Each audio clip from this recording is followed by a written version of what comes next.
ରୋଷେଇ ଟିପ୍ସ। ପିଆଜ ରସୁଣ କାଟିବା ପରେ ହାତରୁ ଆସୁଥିବା ଦୁର୍ଗନ୍ଧ ଦୂର କରିବା ପାଇଁ ହାତରେ ସାମାନ୍ୟ ଲେମ୍ବୁ ରସ କିମ୍ବା ବେକିଂ ସୋଡ଼ା ଘଷି ଧୋଇ ଦିଅନ୍ତୁ। ମିକ୍ସର ଜାର୍ ବ୍ଲେଣ୍ଡ ଧାର କରିବା ପାଇଁ ସେଥିରେ କିଛି ଲୁଣ ପକାଇ 1 ମିନିଟ୍ ପାଇଁ ବୁଲାଇ ଦିଅନ୍ତୁ। ଜାରର ଦୁର୍ଗନ୍ଧ ଦୂର କରିବା ପାଇଁ ସେଥିରେ ଲେମ୍ବୁ ଚୋପା ପକାଇ ଗ୍ରାଇଣ୍ଡିଂ କରିଦିଅନ୍ତୁ।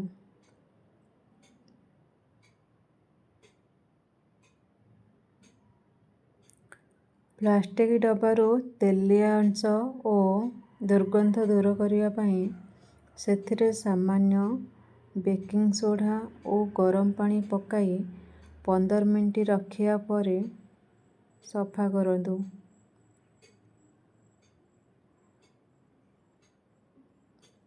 କଞ୍ଚା ଲଙ୍କାକୁ ଅଧିକ ଦିନ ସତେଜ ରଖିବା ପାଇଁ ଏହାର ଡେମ୍ଫ ଛଡ଼ାଇ ଏକ ଟିସ୍ୟୁ ପେପରରେ ଗୁଡ଼ାଇ ଡବାରେ ବନ୍ଦ କରି ଫ୍ରିଜରେ ରଖନ୍ତୁ।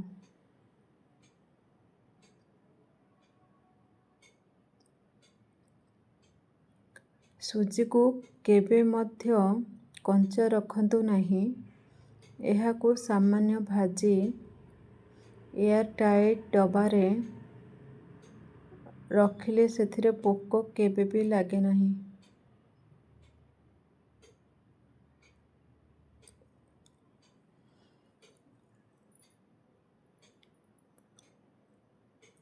ରସୁଣ କୋଲା ଗୁଡ଼ିକୁ ସାମାନ୍ୟ ଗରମ ତାୱାରେ ସେକି ଦେଲେ କିମ୍ବା କିଛି ସମୟ ଗରମ ପାଣିରେ ଭିଜାଇ ରଖିଲେ ଚୋପା ଖୁବ୍ ସହଜରେ ଛାଡ଼ିଯାଏ।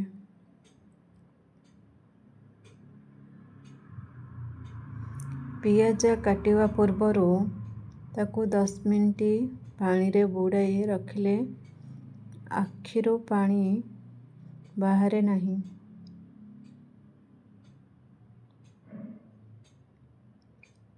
ଛେନା ଫାଟିବା ପରେ ବାହାରୁଥିବା ପାଣିକୁ ଫିଙ୍ଗନ୍ତୁ ନାହିଁ।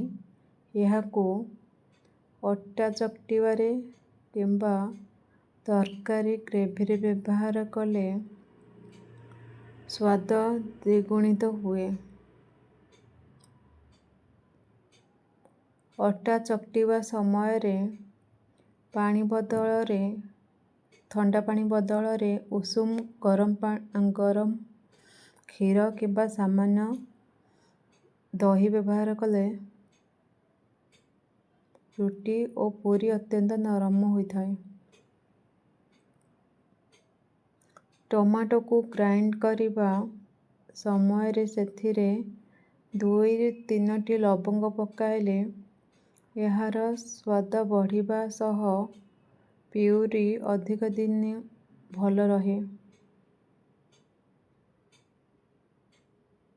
ହରଡ଼ କିମ୍ବା ମୁଗ ଡାଲି ସିଝାଇବା ସମୟରେ ସେଥିରେ କିଛି ବୁନ୍ଦା ସୋରିଷ ତେଲ ପକାଇଲେ ଡାଲି ଶୀଘ୍ର ସିଝିଥାଏ ଏବଂ ପ୍ରେସର କୁକରରୁ ପାଣି ବାହାରକୁ ବାହାରେ ନାହିଁ।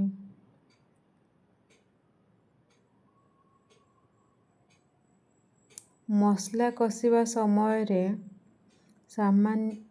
ସାମାନ୍ୟ ଉଷୁମ ଗରମ ପାଣି ବ୍ୟବହାର କଲେ ମସଲାର ରଙ୍ଗ ଏବଂ ସ୍ୱାଦ ଖୁବ୍ ଭଲ